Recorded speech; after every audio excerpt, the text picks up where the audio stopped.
যেভাবে বাংলাদেশে খুন গুম টেন্ডারবাজি খাদ্যে ভেজাল দেওয়া ওজনে কম দেওয়া যেভাবে বাংলাদেশে বাড়ছে, এর দ্বারা আমরা ভবিষ্যতে একটি সুন্দর বাংলাদেশ পাবো বলে আমরা একথা আমরা আশা করতে পারছি না।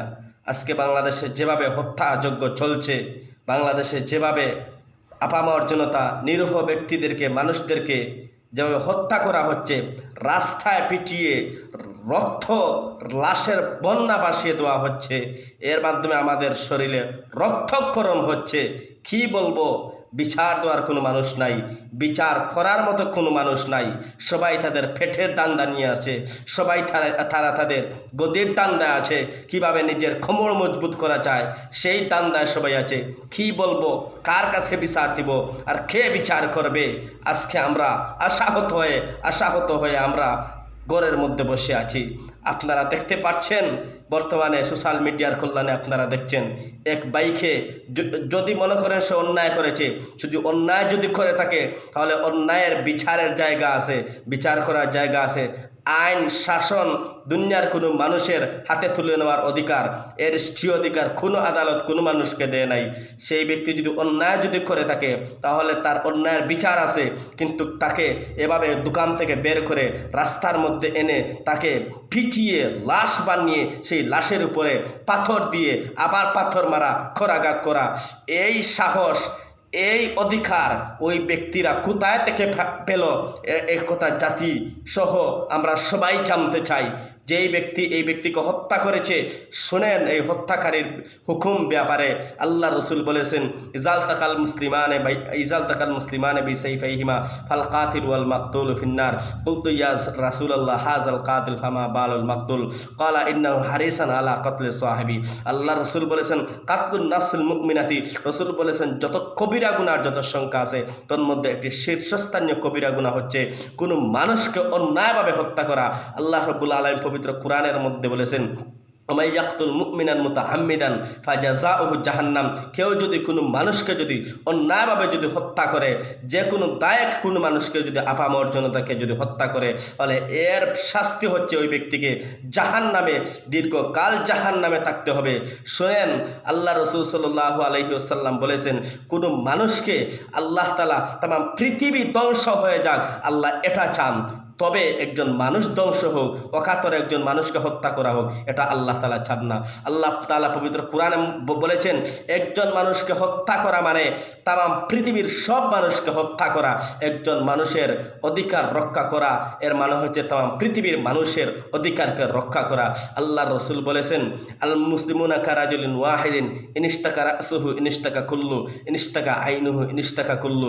একজন মানুষ যদি তামাম পৃথিবীর ওই প্রান্তে যদি আঘাতপ্রাপ্ত হয় আর এর ওপারের যদি সব মানুষ যদি আঘাতপ্রাপ্ত যদি না হয়, তাহলে কেউ ইমানদার নয়। কি বলবো আমরা, কি বলবো? আজকে যদি বর্তমান রাজনৈতিক নেতাদের মুখ থেকে যদি বক্তব্য শুনেন, তারা মানবতার বক্তব্য দিয়ে মুখ দিয়ে তারা ফেনা ছুটাইয়া ফেলে, কিন্তু এই ক্ষেত্রে নেতাদের কোনো অবস্থান আমরা পাইনি। নেতারা আজ পর্যন্ত কোনো একটা পুশ পর্যন্ত করেনি। বাংলাদেশের গভর্নমেন্ট পর্যন্ত চুপ হয়ে আছে, কারো একটা টুটটাও পর্যন্ত নড়ে নাই, কারো টনক এখনো পর্যন্ত নড়ছে না। আমরা বলতে চাই, ওই ব্যক্তিকে যে হত্যা করেছে, যারা হত্যা করেছে, ওই ব্যক্তিকে নজিরবিহীন শাস্তি দিতে হবে। ওই ব্যক্তিকে এমন শাস্তি দিতে হবে, এটা দৃষ্টান্তবিহীন শাস্তি, এমনভাবে শাস্তি দিতে হবে যে তার শাস্তি থেকে আর কোনো ব্যক্তি যেন এভাবে একজন মানুষকে যেন হত্যার পথে যেন উদ্বুদ্ধ না হতে পারে, মানুষ যেন ফিরে যায়। আল্লাহ তাআলা পবিত্র কোরআনে বলেছেন, আল্লাহ আব্দু বিল আব্দি ওয়াল উনসা বিল উনসা। আপনি একজন মানুষকে যদি হত্যা করেন, তাহলে এর শাস্তি হলো আপনাকে হত্যা করে দেওয়া, যদি আপনার ওয়ারিসরা যদি মাফ যদি না করে। পরিষ্কার কথা হলো, যেই ব্যক্তিকে হত্যা করা হয়েছে ওই ব্যক্তির পাওনা তাকে তার ওয়ারিসদেরকে ফিরিয়ে দিতে হবে। ওই ব্যক্তির হত্যাকারী কাতিল যারা আছে, এই কাতিলদেরকে রাষ্ট্রীয়ভাবে তাদেরকে আন্তর্জাতিক লাইনে আন্তর্জাতিকভাবে তাদেরকে শাস্তি নিশ্চিত করতে হবে। যদি এই দেশের দায়িত্বশীলেরা, এই দেশের গভর্নমেন্ট যদি এই দেশের আইন প্রশাসন বিভাগ যদি শাস্তি নিশ্চিত করতে যদি ব্যর্থ হয়, তাহলে মুসলমানরা, তাহলে এদেশের তাওহীদি জনতারা তাহলে এই শাস্তির বিচার করতে প্রস্তুত আছে। আমি আবারও বলছি যে বা যারা এর হত্যাকাণ্ডের সাথে জড়িত, যেই থাকুক, যেই মুসলমানও যদি হত্যা করে তাকে একবারে নাগারস্থ করে দিতে হবে।